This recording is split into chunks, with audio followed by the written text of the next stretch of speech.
ট্রেনের সময়সূচি পরিবর্তন পার্ট 9। আজকের এই পর্বে আমরা কথা বলবো ঢাকা রাজশাহীর মধ্যে চলাচলকারী আন্তনগর মধুমতি এক্সপ্রেস এবং রাজশাহী খুলনার মধ্যে চলাচলকারী আন্তনগর কপোতাক্ষ এক্সপ্রেস ট্রেনের কোচ পরিবর্তন বিষয়ে।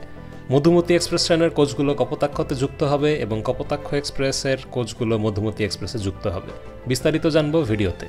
ট্রেনের সময়সূচি পরিবর্তন সিরিজের পূর্ববর্তী ভিডিওগুলো যারা মিস করেছেন তাদের জন্য পূর্ববর্তী ভিডিওগুলোর লিঙ্ক ডেসক্রিপশন বক্সে দেওয়া থাকবে, অথবা আপনি চাইলে সরাসরি চ্যানেলে গিয়ে ভিডিও বারে সার্চ করে আপনার কাঙ্ক্ষিত ভিডিওটি দেখে আসতে পারেন। চলুন আজকের ভিডিওটি শুরু করা যাক।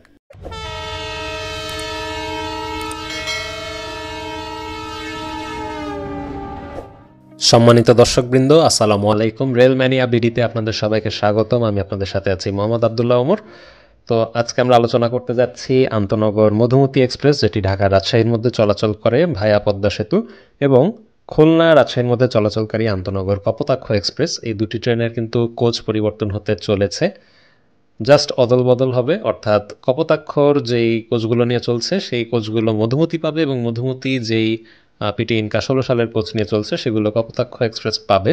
এটি মূলত করা হচ্ছে খুলনা বেজকে সম্পূর্ণভাবে পিটি ইনকা কোচের একটি বেজে পরিণত করার জন্য, এবং রাজশাহী বেজে যেহেতু এলএইচবি হিসাবে সাগরদারি রয়েছে সেক্ষেত্রে এই কাজটি করা হচ্ছে।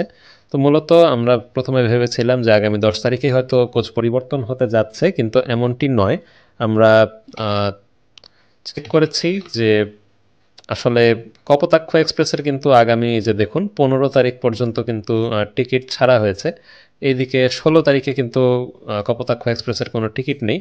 আর অপরদিকে হচ্ছে মধুমতি এক্সপ্রেসের এই দেখুন 14 তারিখ পর্যন্ত টিকিট রাখা হয়েছে, 15 তারিখে কিন্তু মধুমতি বা 16 তারিখে কিন্তু মধুমতি এক্সপ্রেসের কোনো টিকিট রাখা হয়নি, 14 তারিখ পর্যন্ত টিকিট রাখা হয়েছে। তো এখন খুব সম্ভবত সার্ভার আপডেটের কাজ চলছে, তো সব কিছু মিলিয়ে আমরা শিওরলি বলতে পারছি না যে কবে কোচ পরিবর্তন হবে। তবে খুব সম্ভাবনা রয়েছে যে এটি ঈদের আগেই হয়ে যাবে। তো আপনাদেরকে একটু ফার্স্টে দেখিয়ে দিই। বর্তমানে দেখুন মধুমতি এক্সপ্রেস কিন্তু এখন পিটি ইনকা কোচ নিয়ে চলছে। এই যে রেক কম্পোজিশন দেখলে বোঝা যায় যে এই দেখুন কতে হচ্ছে 54টি, শোভন চেয়ারে কিন্তু দেখুন 54টি সিট রয়েছে, অর্থাৎ এটি হচ্ছে একটি খাবার গাড়ি প্লাস শোভন চেয়ার। তো পিটি ইনকাতে কিন্তু হচ্ছে এই সিস্টেমটি রয়েছে। আর তাছাড়া এলএইচবিতে কিন্তু খাবার গাড়ি নেই। সেই ক্ষেত্রে আমরা যখন হচ্ছে কপোতাক্ষ এক্সপ্রেস সার্চ করি, এই দেখুন সেখানে কিন্তু কোনো খাবার গাড়ি নেই, সেখানে শোভন চেয়ার প্রত্যেকটি কোচে কিন্তু 105টি করে সিট রয়েছে। কপোতাক্ষ বর্তমানে জার্মান প্রযুক্তির ভারতীয় এলএইচবি কোচ নিয়ে চলাচল করছে। এই দুটি ট্রেনের মধ্যে কোচ অদল বদল হবে। তো আপাতত এই আর রেক কম্পোজিশনটা কীরকম আসলে অত বিস্তারিত জানা যায়নি। তবে আন্তনগর মধুমতি এক্সপ্রেস ট্রেন এই নামে হচ্ছে একটি ফেসবুকে পেজ রয়েছে, বেশ প্রতিষ্ঠিত একটি পেজ। তো তাদের প্রকাশিত কিছু ইনফরমেশন থেকে আমরা যেটা দেখেছি যে তারা গতকালকে বলেছিল যে 1 বছর 1 মাস 1 দিন ইনকা 16 রেক ব্যবহার করার পর আগামী 10 তারিখ থেকে জার্মান প্রযুক্তির এলএইচবি কোচ দ্বারা প্রতিস্থাপিত হতে যাচ্ছে। কিন্তু আসলে আজকে যখন টিকিট এটা অনলাইন করা হয়েছে তখন আমরা শিওর হয়েছি যে এখনও রেলওয়ে কনফার্মেশন দেয়নি যে কবে এটা চেঞ্জ হতে যাচ্ছে। তো এখানে দেখুন তারা জানিয়েছে যে মধুমতি এক্সপ্রেসের হচ্ছে লোড হবে 11-22, অর্থাৎ মোট 11টি কোচ নিয়ে চলবে, যেখানে হচ্ছে যেহেতু এলএইচবি কোচ সেই ক্ষেত্রে 11টি কোচের মধ্যে 2টি কোচ হচ্ছে পাওয়ার কার এবং গার্ড ব্রেক, যেটি হচ্ছে একদম শুরুর প্রান্তে এবং শেষ প্রান্তে থাকবে। মাঝখানে বাকি থাকে হচ্ছে 9টি কোচ। এই 9টি কোচের মধ্যে 8টিই হবে শোভন চেয়ার। 8টি শোভন চেয়ার অর্থাৎ এই যে এরকম টোটাল 105টা করে সিট থাকবে, নন এসি 105টা করে সিট থাকবে।